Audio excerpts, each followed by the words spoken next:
ಹುಟ್ಟೆಂದ ಮೇಲೆ ಸಾವಿರಲೇಬೇಕು, ತಿಳಿದಿದ್ದರೂ ನಾನು ಬದುಕಬೇಕು, ಯಾಕೀ ಶಿಕ್ಷೆ?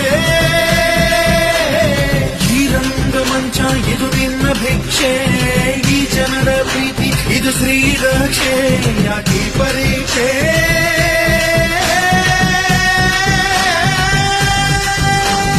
ತಾಯಿ ಹಾಲು ಕುಡಿಸುವಾಗ ಯಮನು ಕೋಡ ಕಾಯುವ, ತುತ್ತು ಅನ್ನ ತಿನ್ನುವಾಗ ಸಾವು